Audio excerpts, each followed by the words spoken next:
Bonjour à tous, j'espère que vous allez excellemment bien. Aujourd'hui on se retrouve pour parler cyclisme, pour faire le débrief de cette 18e étape promise aux baroudeurs. Alors est-ce que ça a été vraiment le cas? Eh bien on le verra dans le résumé de cette journée, la note de l'étape comme tous les soirs. Par contre pas de sondage, parce que hier je n'avais pas fait de sondage. Bilan des bleus, coureurs au top, les bonnets d'âne. Ça c'est comme tous les soirs. N'hésitez pas à vous abonner à la chaîne, à réagir dans les commentaires, à mettre un pouce bleu, à partager la vidéo sur les réseaux sociaux, notamment auprès de vos proches, et moi c'est que ça peut les intéresser. Dans les commentaires, n'hésitez pas à me dire qui vous a plu, qui vous a déçu sur cette étape. Quand vous vous abonnez à la chaîne, vous pouvez rajouter la petite cloche, comme ça vous êtes au courant des dernières vidéos qui sortent sur la chaîne. Et puis, si vous voulez soutenir mon travail de solution, soit vous n'avez pas les moyens et vous pouvez cliquer le plus rapidement possible sur les miniatures ou sur les notifications si vous avez activé la petite cloche. Et puis bien, si vous avez les moyens et que vous voulez soutenir mon travail, vous pouvez faire un super thanks. On commence tout de suite avec cette étape numéro 18.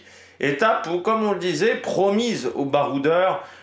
C'est comme ça qu'elle avait été annoncée quasiment par les organisateurs lors de la présentation de la course au mois de novembre, même si à ce moment-là on n'avait pas le profil de cette étape, le parcours. Et puis bien l'étape, oui, a été pour les baroudeurs, hein, on va pas en faire durer le suspense, avec une belle bagarre quand même. On n'a pas été déçus par cette étape. Voilà, on a eu ce à quoi je m'attendais, voilà, sur cette journée. On commence tout de suite avec le résumé de cette journée. Eh bien, ça a commencé dès le départ fictif avec une chute pour Matteo Vercher. Et puis, la première attaque, elle arrivait dès le kilomètre 0 avec Chris Neyland. Nous avions également Van Der Poel, Kung, Matthews, Champoussin, Tratnik qui ont également énormément attaqué sur cette journée, qui avait envie tout simplement de faire la différence sur cette étape. On verra également voilà, Mathieu Champoussin. Tous ces coureurs-là sont repris à 176 km de l'arrivée. Et on a de nouveau des nouvelles attaques avec de nouveaux Kung, Laporte, Hindley, Gachignard. Et tout le monde est repris. On a ensuite Jasper Stuyven qui contre. Et à 159 km de l'arrivée, alors que Stuyven est repris, eh bien nous avons 43 coureurs qui vont être devant, ils vont être de nouveau repris. Et à 155 km de l'arrivée, donc après un gros 3/4 d'heure, on va dire, de bagarre, eh bien le bon groupe, la bonne échappée s'envale, va se faire quand même en plusieurs temps. Dans un premier temps, on va avoir 18 coureurs à l'avant. Bart Lehman, Wout van Aert pour la Visma Lease-a-Bike, Gio Johnson pour la Jayco Alula. On aura Geraint Thomas, Julien Bernard, Tom Skuns, Bruno Armira, Jay Hindley, Sobrero, Madouas, Sean Quinn, Hugo Hull, Stewart, Mühlberger, Garcia Pierna, Van den Broek, Johannessen et Gachignard. À ce moment-là, les sprinters, ils commençaient vraiment en avoir marre parce que beaucoup de coureurs étaient en galère. Et aussi Tim Willems, hein, donc la confirmation que chez UAE, vous avez quelques coureurs qui sont pas en forme. Je ne sais pas si vous avez vu également cette information de Mauro Gianetti, qui est, je ne sais même plus quel rôle il a en fait chez UAE, parce que c'est une sorte de consultant de l'équipe. Enfin, il n'a pas un rôle techniquement, c'est une sorte de manager général, mais il n'a pas ce terme-là normalement dans l'équipe. Mauro Gianetti, qui a dit quand même Ayuso, on ne le verra pas sur la Vuelta. Voilà, hein, il n'a pas aimé le tour de Ayuso. Ça, je l'avais dit, hein, Ayuso, ça peut se payer, cette attitude-là. J'avais dit, je crois me souvenir, lors de l'étape 4. Eh bien, bah oui, il l'a payé, Ayuso. Donc, il n'ira pas sur la Vuelta. Punition, normalement, on devrait voir Isaac Del Toro. Par contre, sur la Vuelta, le jeune prodige mexicain. À 150 km de l'arrivée, ce groupe numéro 1 a 30 secondes d'avance sur le peloton. Et on va avoir les arrivées de nouveaux coureurs dans ce groupe numéro 1. Carapaz, Lascano qui vont arriver dans le col du Festre, qui était la première côte de la journée à 148 km de l'arrivée. Carapaz attaque en premier pour les points, mais les contrées, c'est donc Lascano qui passe en premier dans cette difficulté. On se retrouve à 142 km de l'arrivée. À ce moment-là, d'autres coureurs arrivent également dans ce groupe de tête. On récupère notamment Madouas et Dorian Godon qui arrivent. Et puis à 131 km de l'arrivée, eh bien, vous avez Oscar Onley qui va crever et qui ne pourra pas revenir sur le groupe. Donc grosse déception, je pense, pour le coureur britannique. Et Madouas qui lui va se faire une énorme frayeur dans une des descentes de cette journée. Dans la côte de Corse, c'est de nouveau Lascano qui passe en tête et désormais ils sont 36 à l'avant. On va refaire même un petit point sur ces 36 coureurs, vous les avez à l'écran. Ça rentrait limite pour l'imprime écran. Vous voyez, Matteo Vercher il est un peu disparu. Bart Lehman, Van Aert du côté de la Visma, Hugh Johnson, Matthews désormais, donc l'arrivée de Matthews, Kwiatkowski également, Geraint Thomas, Julien Bernard, Tom Skuns, Bruno Armirail, Dorian Godon, Prodhomme, Wout Poels, James Sobrero, Madouas, Paché, Carapaz, Benelli, Sean Quinn, Victor Campenaerts qui n'était pas dans la première échappée, Hugo Hull et Chris Neyland qui était le premier attaquant du jour, Guillaume Martin, Rambourou, Lascano, Mühlberger, Champoussin, Garça Piarna, Mentis et Zimmermann, Vandenbroek et Johannessen, et puis Kras, Burgodo, Gegat, Vercher. Bonne opération de la part de la Total Energy qui arrive à mettre 4 hommes à l'avant. Et ça, c'est une très bonne nouvelle. Au sprint intermédiaire à 96 km de l'arrivée, c'est Michael Matthews qui passe en tête, mais il n'est pas bien classé du côté du maillot vert. À ce moment-là, le peloton, qui s'est déjà relevé, est à 6 minutes 10. On arrive au col de Mans, c'est de nouveau Lascano qui passe en tête et à 80 km de l'arrivée, il y a 6 minutes 40 d'écart entre les échappés et le peloton, écart qui va monter à 7 minutes. À 66 km de l'arrivée, nous sommes dans la côte d'Apollinaire et à ce moment-là, nous allons avoir beaucoup d'attaques. Benelli va décider de démarrer les attaques avec Sobrero et Chris Neyland. Ensuite, Lehman va se mettre dans la roue, ne pas prendre de relais. À partir de ce moment-là, il va faire le chien de garde pour Van Aert et il ne va pas se faire des amis dans le peloton, je pense. Ensuite, vous allez avoir Sean Quinn qui va attaquer, Lascano de nouveau, Lehman qui prennent la roue, Johannessen qui va tenter aussi, Sobrero lui va être lâché quelques kilomètres après, et comme Johansson, Godon et Armirail qui sont en difficulté. Ensuite, on a Guillaume Martin également, mais qui va réussir à rester dans le bon groupe. Madouas également en difficulté. Vercher Benelli pas au mieux. Tom Vandenbroek et Geraint Thomas, Tom Skuns aussi en difficulté à 60 km de l'arrivée. Attaque de Zimmermann suivie par Hugo Hull. Mais encore une fois, ce Bart Lehman revient du diable Vauvert pour sucer la roue. Un petit peu comme le ferait Jonas Vingegaard, la roue de ses adversaires. Soit 58 km de l'arrivée à Saint-Apollinaire, c'est Johannessen qui passe en tête. À ce moment-là, le peloton est à 8 minutes 50 et le groupe 1 casse en deux une dizaine de kilomètres après, mais ça arrive à se regrouper à 43 km de l'arrivée. Nous arrivons dans la côte des Demoiselles Coiffées.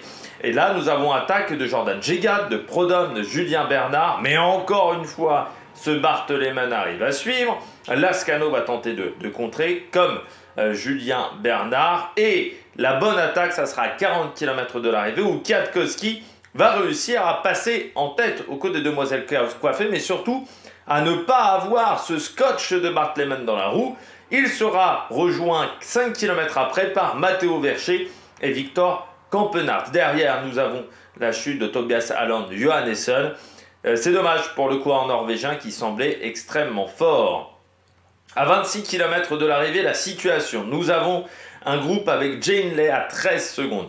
Un groupe avec 5 coureurs, notamment Lascano, notamment Bart Lehman. À une trentaine de secondes, 37 secondes, nous avons le groupe Carapaz, Van Aert, Geraint Thomas, le groupe des All-Stars. Et puis le peloton, lui, à ce moment-là, est à 12 minutes 38 à ce moment-là de la course.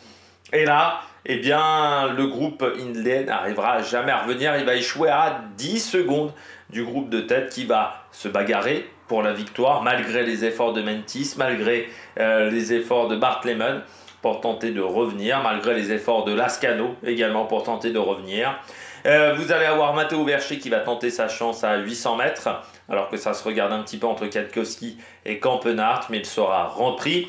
Kwiatkowski est en première position. Devant, nous avons Matteo Vercher, troisième Campenart. Campenart décide de lancer son sprint extrêmement tard, hein, on est à seulement 175 mètres de l'arrivée, mais Matteo Vercher ne pourra rien faire, battu par le Belge. Kwiatkowski devra se contenter de la troisième place, peut-être un petit peu fatigué par ses 5-6 km en solitaire dans la descente de la côte des Demoiselles coiffées. Le peloton, lui, arrive tranquillement, pas de problème au niveau des délais pour cette étape. On regarde tout de suite la note de cette journée. J'ai mis un 14 sur 20, pas plus, pas moins. Voilà. Je trouve que, en fait, très clairement, je m'attendais à ce scénario-là. C'est-à-dire à ce scénario, je vous avais dit ce matin, il va falloir la jouer fine. La jouer fine, c'était comme ça. J'avais dit, je ne serais pas surpris qu'un groupe arrive à ressortir d'une échappée un peu plus grosse. Bon, ça s'est fait en 2 temps. Mais au final, c'est un deuxième groupe qui repart du premier groupe. Et j'avais dit, il ne va pas falloir rater ce groupe-là, comme à Bologne. Il ne fallait pas rater le coup qui était parti avec Kevin Vauquelin. Il fallait saisir sa chance. Il ne fallait pas forcément être le plus fort, mais il fallait être le plus intelligent aujourd'hui. Et je crois que Campenart, c'était intelligent. Il avait des bonnes jambes, parce qu'il a des bonnes jambes depuis le début du Tour de France. On se souvient de son contre-la-montre, notamment du côté de Nuit-Saint-Georges. Mais il a surtout été très performant au niveau de la tactique. Il a senti le bon coup. Il a bien collaboré avec Vercher. Et ensuite, ça a été un petit peu l'enterrement de première classe du côté de ses adversaires. Donc voilà, 14 sur 20 parce que j'ai pas eu forcément plus que ce à quoi je m'attendais. Et j'ai pas eu moins. Donc pour moi, c'est une étoile qui est tout à fait correcte. 14 sur 20, c'est pas les félicitations, non? Je sais plus comment on dit. Non, les félicitations, c'est 15 normalement. Je sais pas si... Je sais plus, c'est mention bien. Voilà, c'est mention bien, ça doit être ça. Là. Voilà, c'est bien, voilà, c'est tout à fait correct sur cette étape. Allez, on regarde tout de suite le bilan des Bleus. Le bilan des Bleus, je commence avec Matteo Vercher. Il a saisi sa chance. Comme je disais encore une fois ce matin, il faut la jouer fine. C'est pas forcément les plus forts qui arrivent à s'imposer sur ce genre d'étape. Quand vous avez des grosses échappées comme ça de 30-35 coureurs et qu'il n'y a pas forcément de grosses cotes pour faire la différence à la pédale, il faut être intelligent, il faut réussir à sentir les coups, à tenter l'attaque au bon moment. Vercher a senti le coup, et voilà, il suit le coup de Campenart. L'avantage aussi de la Total Energy, c'est qu'ils étaient 4. Donc c'est un peu plus facile dans ce genre de situation que quand vous êtes tout seul ou quand vous êtes 2. Mais je trouve que Matteo Vercher, il n'a pas du tout à rougir de ce qu'il a fait dans le final. Il n'y a pas d'erreur tactique, il a tenté sa chance. Je pense qu'au niveau des jambes, elles étaient un peu dures quand même dans le final. Parce que tu vois, quand il attaque à 800 mètres, les autres derrière, ils sont pourtant pas à fond. Et il n'arrive pas à creuser l'écart parce que je pense que dans les sockets, il n'y avait plus grand chose dans les jambes. Voilà, du côté de Matteo Vercher. Mais ouais, c'est pas une mauvaise journée en fait pour le coureur français. Pour moi, il n'a rien à se reprocher. Il a tenté sa chance, il a tenté de jouer son va-tout. Des fois, ça fonctionne. Dans ce genre de situation, je dirais que c'est pas de la chance, mais c'est de l'intelligence tactique. Il faut sentir les bons coups au bon moment. Tu peux te faire, en fait, c'est des étapes où tu peux te faire piéger très facilement. Le piège peut arriver très vite. C'est ce qui est arrivé à Van Aert, ce qui est arrivé à d'autres coureurs. Il a réussi à ne pas se faire piéger déjà Vercher, ce qui est déjà une très bonne chose. Beaucoup n'ont pas pu jouer la gagne aujourd'hui. Pourtant, ils étaient peut-être plus forts que Matteo Vercher, mais ils n'ont pas pu jouer la gagne. Et pourtant, tout aurait pu s'arrêter dès le départ fictif, où il tombe avec cette barrière. Ça fait chier parce que forcément, tu te dis, peut-être que tu ne retrouveras pas cette situation-là plus tard. Je pense notamment à un Jérémy Roy. Jérémy Roy qui fait 2e derrière Chavanel sur l'étape de Montluçon en 2008. Bon, au final, il fait ça lors de sa première année chez les pros. Il n'a jamais réussi à se retrouver de nouveau dans cette situation-là sur le Tour de France. Mais là, très clairement, aujourd'hui, un peu comme Jérémy Roy, même ce jour-là, qui avait été battu par Chavanel qui était plus fort, là, je crois qu'il n'y avait pas vraiment grand-chose à faire de mieux. Il a tenté, même s'il ne fait pas l'attaque, je pense, à 800 mètres. Vraiment, quand tu vois l'attaque à 800 mètres... Et Campenart, c'était fort aujourd'hui. Je crois que Campenard c'était très très fort. Campenard, faut jamais sous-estimer sa vitesse, c'est comme ça qu'il gagne. En Italie sur le Giro, c'est dans un sprint à 4 au final, où je crois qu'il y a Covidi dans ce... Je sais plus, il y a un coureur de la Bardiani qui est dans ce groupe-là, et qui était fort ce jour-là, il arrive à le battre à Naples. Il faut jamais c'est un coureur qui a beaucoup progressé même dans ce domaine-là. Il a une très bonne pointe de vitesse, Campenard. Donc non, c'est une belle victoire, enfin c'est une belle deuxième place pardon, de Verchet. Voilà, il a juste été battu par plus fort que lui. Par contre, Matteo Verchet, très bon, enfin bon Tour de France quand même, Matteo Verchet, hein, pour un coureur de ce niveau-là. Coureur en fin de contrat, hein, il y a beaucoup de coureurs qui sont en fin de contrat du côté de la Total Energy. Il va faire monter le budget parce qu'il avait été, c'est sa 3e échappée. Hein. Il avait été dans l'échappée à Saint-Vulbas, au Lioran également et à Barcelonnette. Puis on rappelle que sur l'étape de Rimini, c'était le premier, il était aussi dans l'échappée, hein, il avait été le premier attaquant, mais il avait subi un coup de chaud. Vainqueur du classement de la montagne du Tour des Alpes-Maritimes aussi, donc c'est un coureur qui a bien progressé là, entre 2024 et 2023. Une belle phase de progression voilà, pour Matteo Verchet. Premier Tour de France pour Coco, donc c'est vraiment bien. Parce que l'année dernière, en 2023, oui, ça avait été 3e place sur une étape du Tour du Rwanda. Ouais, il n'y avait pas grand-chose forcément à se mettre sous la dent. L'année d'avant, il avait réussi à finir 3e du Giro del Veneto en 2022, alors qu'il était stagiaire. Donc ça, c'était vraiment très fort de sa part. L'année dernière, il avait fait 14e du mémorial Marco Pantani. Voilà, au niveau des résultats. Donc maintenant, on espère que ça va le faire pour un coureur qui, on rappelle, avait participé au Tour de l'Avenir avec l'équipe des Pays de la Loire. Il avait pris la 13e place à Chaillac. Voilà, sur une étape. Donc, coureur qui progresse. Voilà, un peu comme Jordan Gégat aussi, hein, qui fait un bon Tour de France. Mais après, il va falloir sécuriser les contrats. Le problème, c'est que comme Total Energy n'est pas encore sûr de continuer, alors je pense qu'avec le Tour de France, ça va peut-être aider. Hein. Oui, ça va être intéressant, important d'aller chercher les résultats et d'aller surtout essayer de sécuriser un contrat avec sa formation. Voilà. Donc Matteo Verchet, il n'aura pas grand chose à se reprocher aujourd'hui. J'ai mis la totale aussi. Hein. Bon, belle étape aujourd'hui. Stef Kras remonte dans le classement 12e. Ça, c'est des échappées qui sont intéressantes. Et puis, voilà, on a vu quand même du beau monde. Burgodo était présent. Donc ça, c'était plutôt une belle étape pour la Total Energy. Maintenant, Stef Kras, il sait qu'il va falloir être fort sur les 3 derniers jours.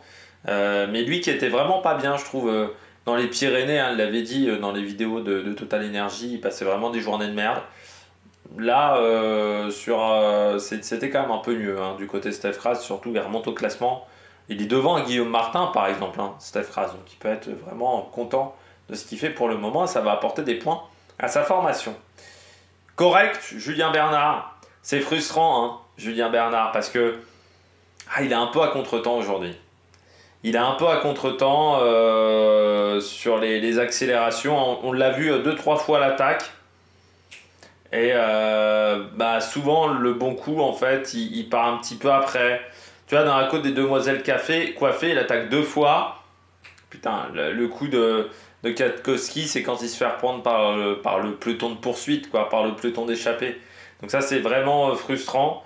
Parce que c'est vrai que Julien Bernard, c'est un coureur qui mériterait d'être vainqueur. Hein. Aujourd'hui, d'étape sur le Tour de France, c'est un coureur qui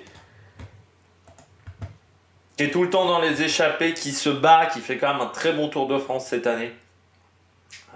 Il faut le dire, hein, à 32 ans, je trouve qu'il est vraiment fort. C'est un coureur qui se bonifie pour moi avec le temps, parce qu'il fait aussi à chaque fois un gros travail d'équipier. Et là, c'est frustrant, ouais, c'est frustrant. Coureur qui a une particularité quand même, c'est il a fait toute sa carrière dans une équipe, mais c'est très rare de faire toute sa carrière dans une équipe étrangère pour un Français. Parce que ça fait depuis 2015 qu'il est chez Trek, août 2015, et il est professionnel voilà, depuis, enfin stagiaire, et il est chez Trek Segafredo, Lidl Trek. C'est assez rare quand même, ce genre de choses. Arrivé professionnel à 23 ans et demi, ce qui est assez rare. C'est vrai que pour le moment, il a qu'une seule victoire. Hein. C'est une étape sur le Tour des Alpes-Maritimes et du Var avant la Covid en 2020. Enfin, où on était encore en phase Covid. Troisième d'une étape du Tour du Pays Basque, c'était en 2021. Mais il est jamais loin. Voilà, au niveau des résultats, voilà, il lui manque pas grand-chose. Voilà, Julien Bernard, c'est frustrant. C'est frustrant. Alors, est-ce qu'il pourra repartir à l'attaque demain ou après-demain? C'est pas sûr, parce qu'il a quand même fait déjà 4 échappées, donc physiquement ça commence un peu à taper, je pense, au niveau des jambes. Mais ouais, c'est frustrant, voilà, parce que bah, il est jamais loin, et là je pense qu'il est un peu à contre-temps. Je pense qu'il était fort, mais un peu à contre-temps, voilà, sur cette étape. Par rapport à d'autres journées où bah, là il avait rien pu faire face au peloton. Là il y avait là il pouvait faire voilà, des bonnes choses. Donc voilà. Dommage pour Julien Bernard. Flop, ouais, Godon. C'est vrai que quand j'ai vu Godon dans l'échappée, je me suis dit, ah, c'est bien. C'est bien du côté de Dario Godon. Et puis au final, il a quasiment pas pesé. En souffrance. C'est vraiment battu hein, aujourd'hui. Je pense que les jambes n'étaient pas bonnes. Il fait un Tour de France un peu compliqué. C'est frustrant parce que quand on a vu son mois d'avril, son mois de mai, c'est avec Dorian Godon, on se disait ah bah déjà il peut peut-être aller chercher une sélection pour les Jeux Olympiques, mais ah c'est un coureur qui a vraiment bien passé un cap et qui va être solide et qui va être dur à battre. Et peut-être que dans certaines situations comme aujourd'hui ou dans des sprints vallonnés, c'est un coureur qui peut être vraiment dangereux parce que vraiment sur le Tour de Romandie, enfin les deux sprints qu'il remporte, c'est quand même avec une marge sur ses adversaires qui est quand même assez formidable. Et sur ce Tour de France, il est plus en retrait. Peut-être voilà, qu'on est dans une période qui est un peu moins faste pour lui. Peut-être qu'il supporte un peu moins les fortes chaleurs d'Orion Godon. Mais c'est vrai que voilà, 3000 mètres, c'est vraiment normalement le type de terrain qui lui convient extrêmement bien à Dorian Godon, qui avait remporté la Flèche Brabançonne en 2023. Mais là, il avait été impressionnant. Sur le Tour de Romandie, 8e de la Flèche Wallonne aussi, malgré sa grande carcasse, très présent sur le Tour de Catalogne aussi. Et là, bah, c'est la frustration qui prédomine parce qu'il finit 11e. C'est sa seule échappée hein, depuis le départ du Tour de France à Dorian Godon. Et c'est un tour ouais, qui est compliqué, moins de facilité sur cette course. Alors après, c'est vrai que sur les grands tours, jusqu'à maintenant, il les a tous finis. Mais c'est sur la Vuelta en 2019 qu'il avait pris une 3e place, qui reste son meilleur résultat d'étape sur un grand tour. Et c'est un coureur qui n'a jamais fait 2 grands tours en une année. Voilà, il a fait 3 Vuelta et 2 Tours de France. C'est son 2e Tour de France à Dorian Godon. Mais ouais, c'est dommage. Là aujourd'hui, je me disais, ah, il y a peut-être une opportunité. En plus, il était avec 2 équipiers. Mais là, c'était vraiment physiquement que ça allait pas.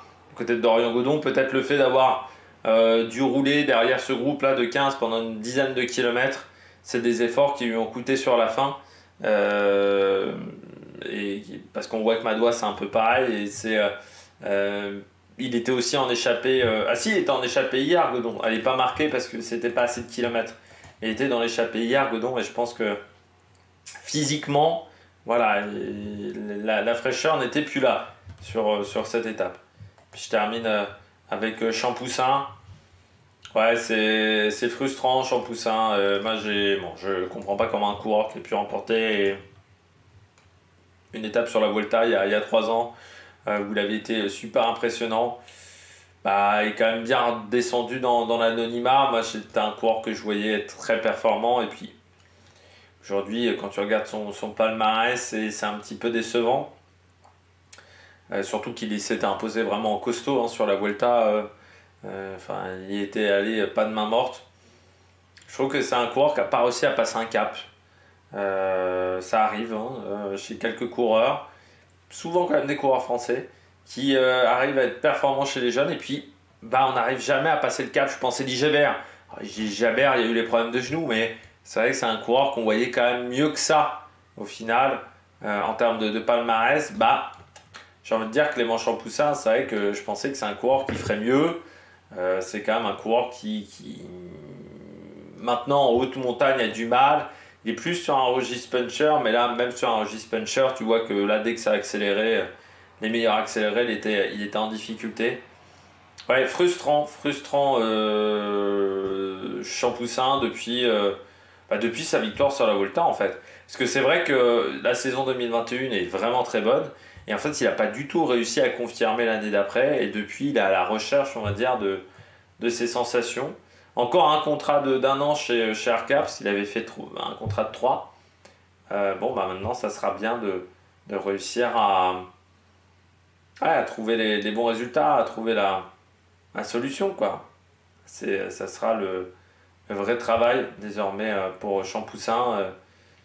Essayer de reprogresser, de remonter dans la hiérarchie. Parce que depuis le début d'année, c'est 162 points UCI, ce qui reste quand même très faible. Voilà pour le coureur français. Allez, on regarde tout de suite les coureurs au top. Attaque de Marlou. Les coureurs au top, bah, on en a deux aujourd'hui. On va commencer par Campenart. On parlait hier de la victoire de Carapace qui faisait du bien. Qui faisait du bien parce que c'est un coureur qui était pas passé loin, qui avait dû voilà, laisser sa victoire à un équipier. Mais Campenart, c'est pareil. C'est un coureur qui, l'année dernière, fait une magnifique échappée, mais battu par Casper. Qui voilà, il est dans l'échappée de Bourg-en-Bresse. Il est obligé de faire le travail pour Encorn, et Encorn ne gagne pas, qui est battu par Casper Asgreen. Le lendemain, il repart quand même encore au combat sur l'étape de Poligny, mais là c'est un peu trop dur pour lui sur cette journée où Mohoric arrive à s'imposer.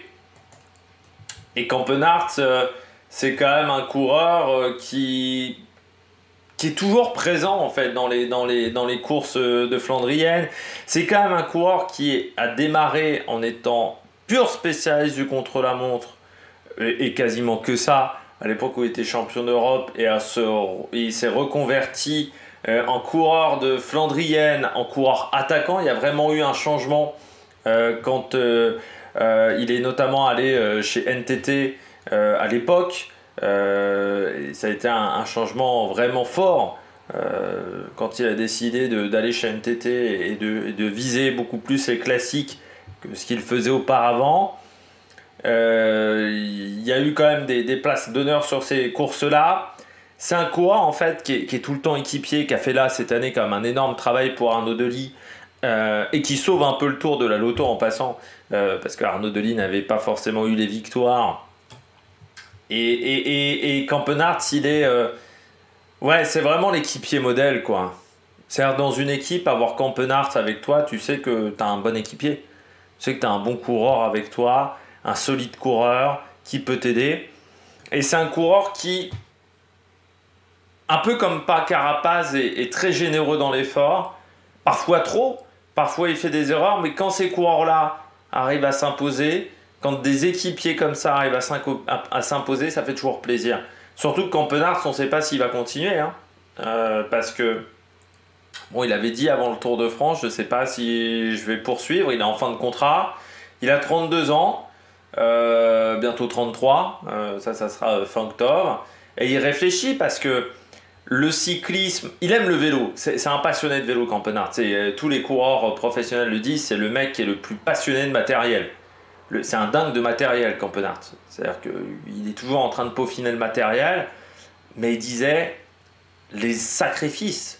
Là encore, dans l'interview ce soir, il dit « Je suis parti en stage 9 semaines, ma femme était enceinte. » Et ce que les gens ont du mal à comprendre, peut-être par rapport à d'autres sports, le foot par exemple, en club, t'es chez toi. T'es chez toi, c'est juste la veille du match ou le lendemain du match. Et pendant les grands tournois, si tu fais partie des meilleurs au monde, ou pendant voilà, un mois, pendant 8 semaines, on va dire, avec la préparation, t'es pas chez toi. Sauf qu'un coureur cycliste, ça, c'est quasiment 90% de l'année qu'il n'est pas chez lui. Un coureur cycliste, et même quand il est chez lui, bah, il s'entraîne, il passe quand même des heures et des heures sur le vélo. C'est un métier qui est très dur. Il y a peu de métiers comme ça, où il y a peu de sports, où on est en dehors comme ça, de chez soi, aussi souvent. Je pense qu'il y a le tennis, qui est assez comparable, parce que c'est vrai que les joueurs du tennis sont quand même rarement fourrés chez eux. Bon, alors après, tu as d'autres disciplines comme la Formule 1, mais normalement, la Formule 1, les mecs arrivent à voyager avec leur compagne très facilement. Là, on n'est pas quand même sur le même niveau de revenu. C'est difficile, c'est éprouvant. Les phases de stage, quand tu es tout seul, qu'il faut que tu te dépasses, parce que tu sais que c'est que de cette manière-là que tu vas peut-être réussir à faire un top 10 sur un grand tour. Au niveau des étapes, c'est compliqué. Coureur cycliste, c'est un sport qui est très dur mentalement. Et le fait qu'il ait réussi cette année à remporter une étape du Tour, ça fait vraiment plaisir. C'est le type de coureur où quand il gagne, ça fait toujours plaisir de voir ce type. Moi, je me souviens de sa victoire sur le Giro, j'avais été très content aussi. C'était pas à Naples en plus, j'ai dit une connerie, Naples c'était de Rent. Et c'était imposé aussi dans un petit groupe, mais c'était pas du tout. Oui, j'ai confondu avec l'étape de Naples. C'est pas l'étape de Naples avec de Rent. C'était l'étape de Gorizia, voilà. Qui était aussi une étape vallonnée. Hein. C'était une étape où il devait y avoir. Ouais, il y avait quelques bosses dans le final. C'était moins vallonné qu'aujourd'hui. Il s'était imposé aussi en la jouant fine avec Riesbeck. Voilà, ils étaient sortis dans le final. Ils avaient réussi à sortir tous les deux. Mais ouais, c'est un coureur qui est très intelligent. C'est un passionné de vélo.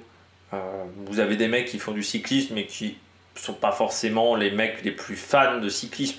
Lui, c'est un fan. Le temps qu'il passe sur le matériel, il essaye toujours d'ajuster le matériel. Et c'est vrai qu'on sentait quand même qu'il était en forme. Son contre-la-montre, ça ne ment pas un contre-la-montre. Il avait été très bon sur le contre-la-montre. Il est battu de pas grand-chose. Et là, de le voir s'imposer dans une étape en ligne, alors que tu sais qu'il a peut-être les jambes de sa vie sur ce tour, ouais, ça fait vraiment plaisir. Et, bah, ici, il prend sa retraite, il pourra dire qu'il prend sa retraite au top. Campenart. Il n'aura pas de regrets du tout. Du tout, le coureur belge.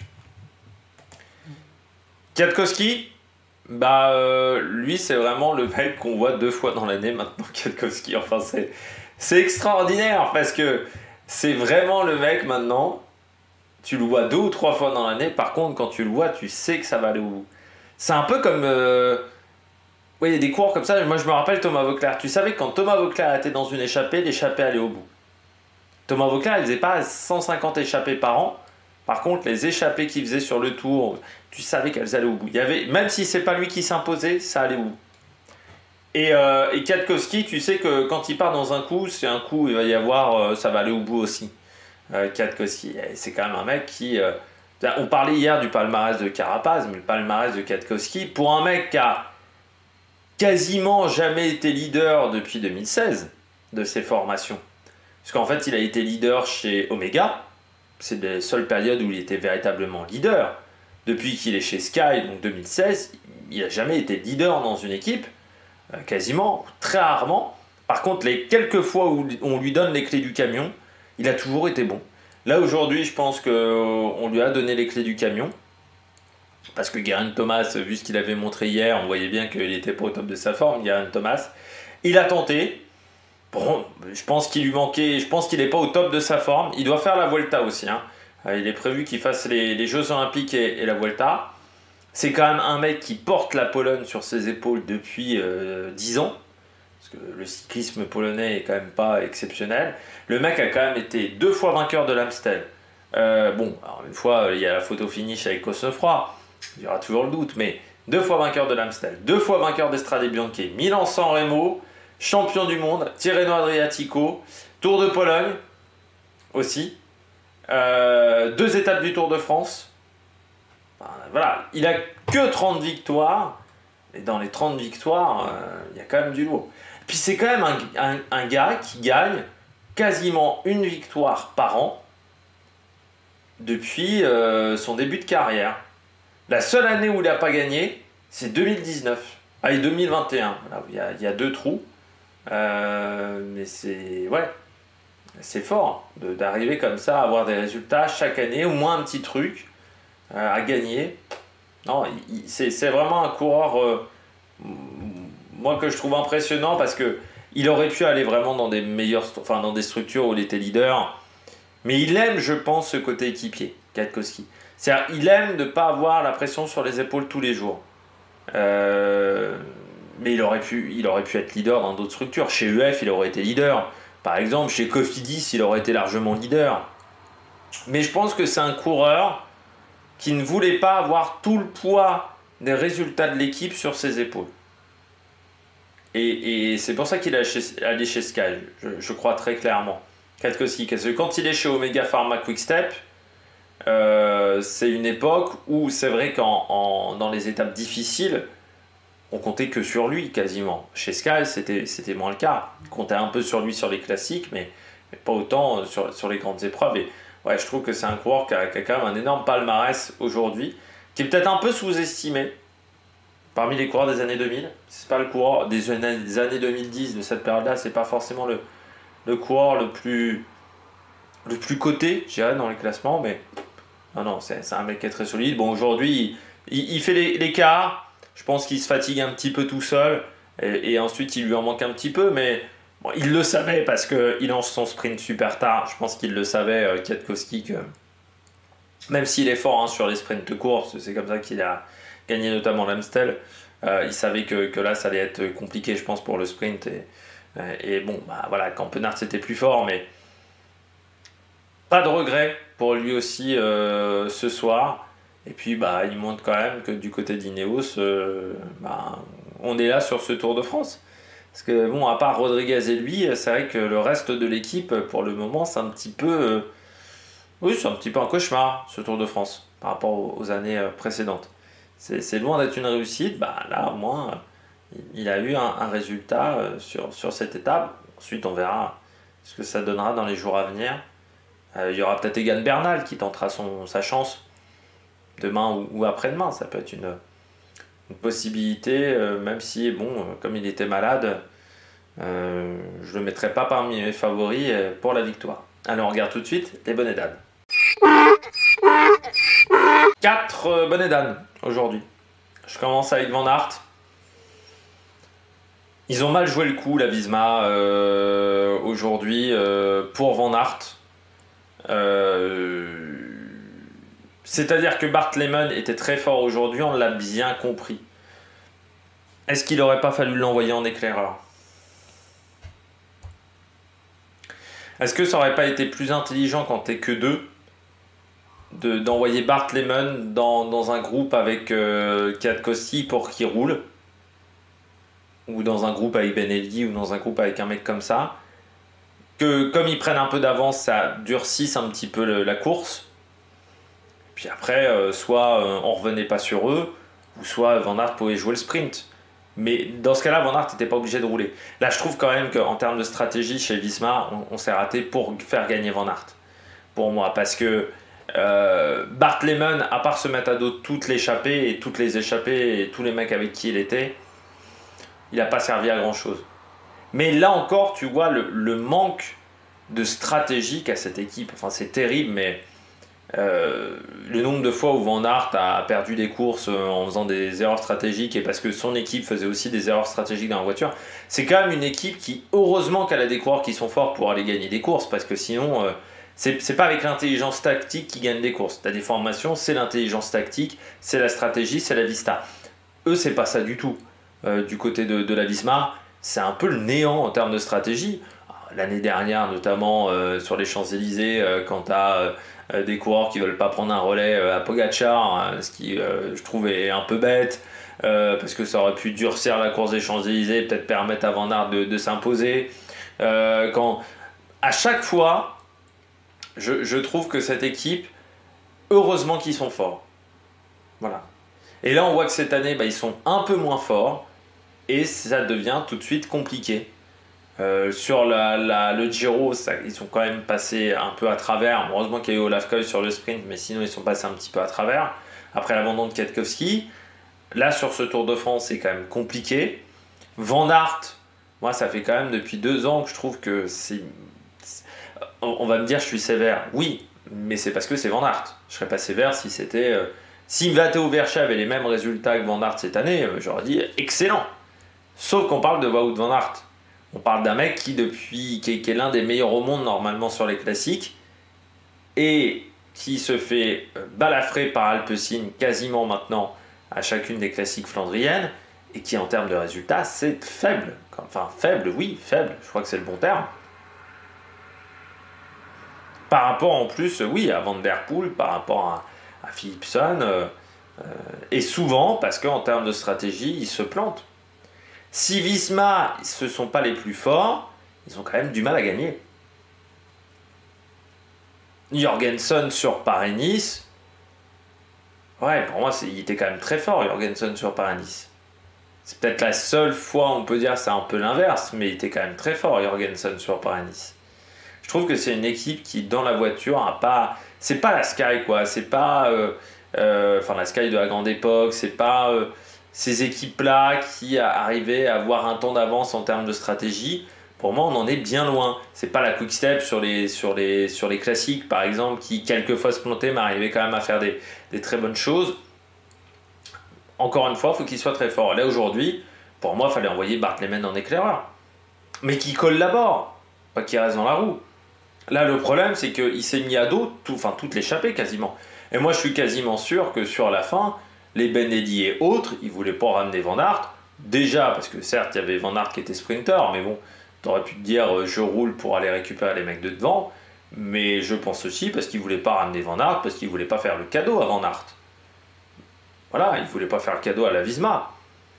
À avoir des stratégies, comme on a vu sur l'étape 9, comme on a vu là encore dans l'échappée, on va dire,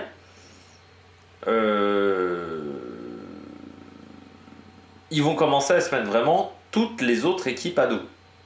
Et à 1 contre 20, pour gagner des courses, ça peut être compliqué. Ça peut être un peu le bourbier. Donc ça serait bien d'avoir déjà des idées un peu meilleures et surtout éviter de se mettre tout le monde à dos, quoi. Ça serait, je pense, la bonne idée du siècle. Mais aujourd'hui, Van Aert, vu la stratégie employée, il ne peut pas s'imposer. Et en plus, je suis même pas sûr que c'était le plus fort du groupe. Je pense vraiment que Lehmann était plus fort. Mais il y a un moment, tu as Van Aert qui court après Lehmann aussi, j'ai eu l'impression, en fin de course. Ouais, c'était un peu un calvaire aujourd'hui pour Van Aert. Johannesson, il était fort aujourd'hui. Hein. Il était fort. Et il tombe sur une route qui est pas... C'est pas un endroit hyper dangereux en plus, on est sur une grande route, il y a une épingle. Je pense qu'il a voulu prendre un trop gros risque pour revenir sur les mecs de devant. Il a voulu faire le forcing et il tombe et c'est très frustrant parce que il avait des bonnes jambes et puis Johannesson, en cas de sprint, tu sais que c'est un coureur qui est fort. C'est un coureur qui a beaucoup de punch. Hein. Tobias Allan Johannesson, donc quand tu vois les mecs qui étaient avec lui, il pouvait aller chercher beaucoup de coureurs. Tobias Allan Johannesson. S'il y avait plus Matthews et grosso modo les 3 plus rapides c'était Matthews, Van Aert, Godon. S'il dégageait ces 3-là, Johannesson il gagnait. Hein. Mais le problème c'est qu'il tombe. Il tombe au mauvais moment et ça lui coûte sa course, quoi. C'est un peu comme Oscar Andy aussi avec sa crevaison qui arrive au mauvais moment et ça c'est encore plus frustrant. Mais c'est vrai que Tobias Allan Johannesson, c'est pas la première fois qu'il tombe. C'est un peu dommageable. C'est un coureur qui tombe quand même souvent. C'est un peu frustrant. C'est un peu frustrant parce que c'est vrai que jusqu'à maintenant, pour le moment, c'est un mec qui a gagné le Tour de l'Avenir, qui n'a pas vraiment confirmé. Alors oui, c'est un coureur qu'on voit beaucoup, qui est performant, mais c'est vrai qu'en termes de résultats, si on regarde la fiche des résultats du Johannesson, il n'a pas vraiment confirmé cette victoire sur le Tour de l'Avenir.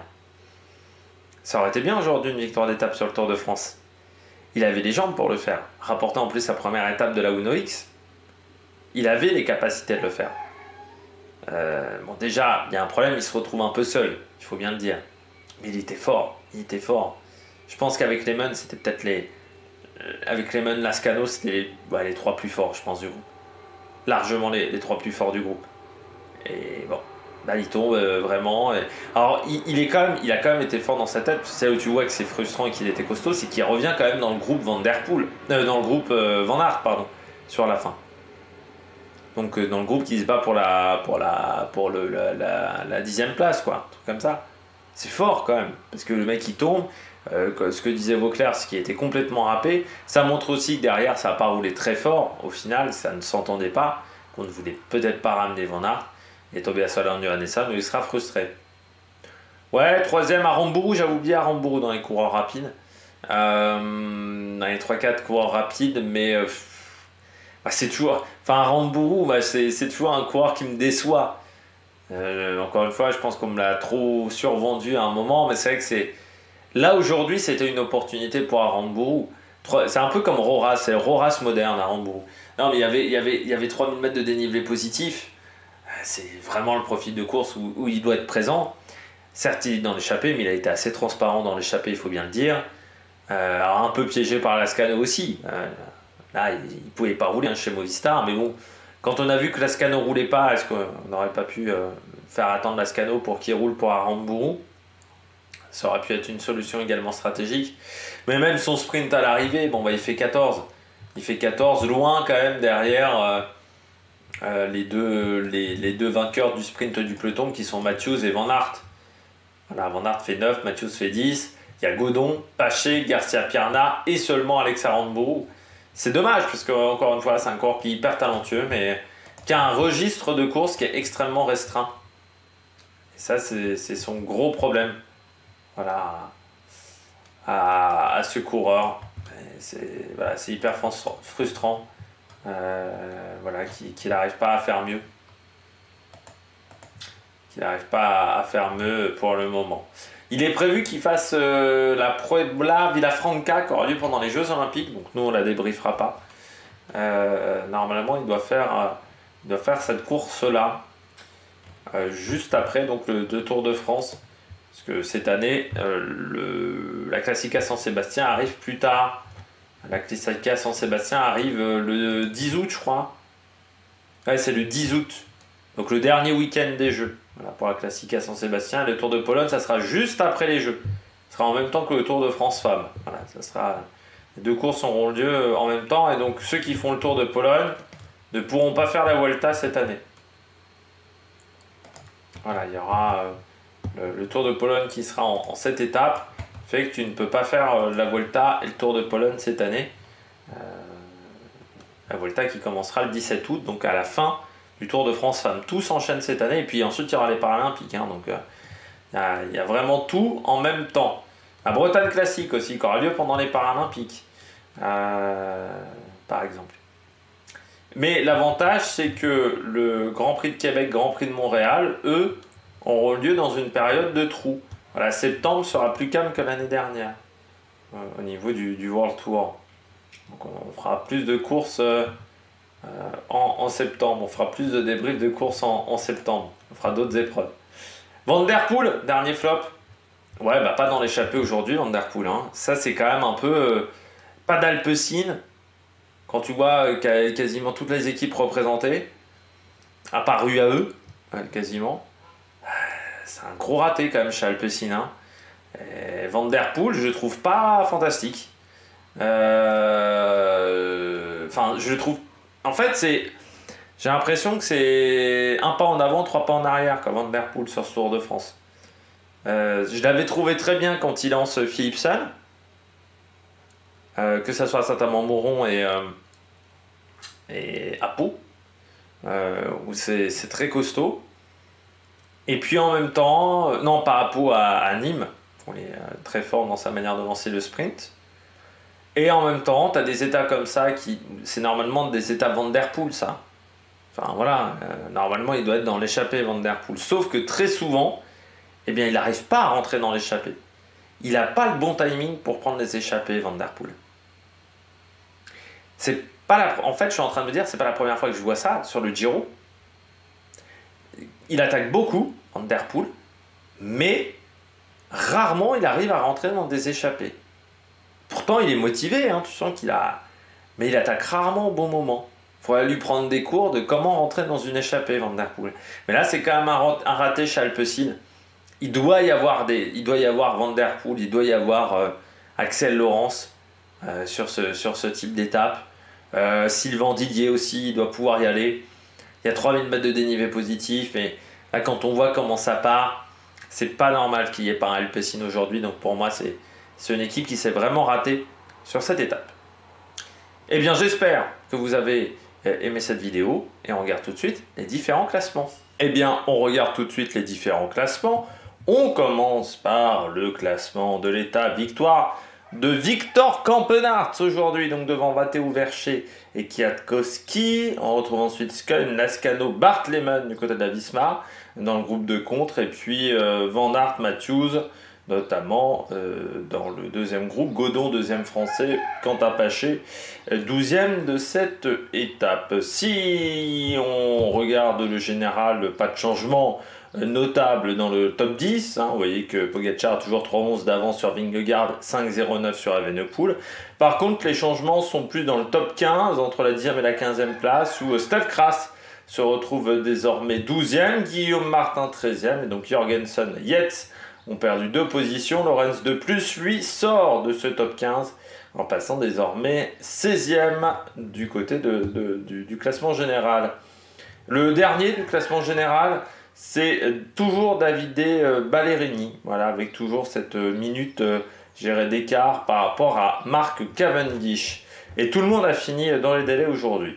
Du côté du maillot vert, Biniam Girmay, 387 points devant Philipsen, 354. Là aussi, toujours 33 points d'écart et pas de changement, car au sprint intermédiaire, les deux étaient en dehors du top 15. On retrouve ensuite Brian Coquard, Turgis, Van Aert remonte 6e devant Pogačar et Jonas Abrahamsson. Du côté du classement de la montagne, Tadej Pogačar toujours en tête devant Vingegaard et Evenepoel. Lascano désormais est 4e, Carapaz 5e, et vous voyez hein, qu'il y a quand même assez peu de chances que Pogačar ou Vingegaard ne rappellent pas ce maillot à poids à Paris.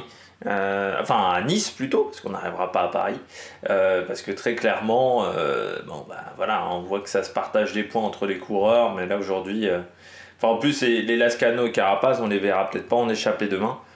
Or demain il y a des gros points à aller chercher. Donc ce classement n'a pas intéressé grand monde cette année, il faut bien le dire, à part Abrahamsson. Et Abrahamsson quasiment, parce qu'en fait Pogačar c'est presque une victoire par défaut, en fait c'est pas le maillot à poids qui le visait, c'était le maillot jaune. On se retrouve quand même sur un classement qui d'année en année intéresse de moins en moins de coureurs. Maillot blanc, toujours Remco Evenepoel en tête devant Rodriguez, Buitrago, Jorgensen, Eli. Là, il n'y a pas de changement. Et du côté du classement par équipe, UAE en tête devant la Visma à 27 minutes. Hein, avec 2 coureurs, ça à l'avance, ça a un peu diminué les écarts. Ineos 3e repasse devant la Quick-Step pour 7 minutes entre les deux. Et puis on retrouve la Lidl Trek 5e, Decathlon toujours 10e.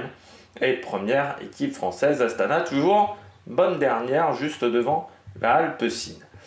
Eh bien nous, demain, on se retrouve à 7h pour l'étape de Isola 2000, pour ce début de ce dernier week-end de compétition. Bien d'ici là, n'hésitez pas à vous abonner à la chaîne, à réagir dans les commentaires, à mettre un pouce bleu. Et donc nous, demain 7h pour la présentation, débrief entre 21h et 22h. Allez, ciao ciao sur l'Amérique Production.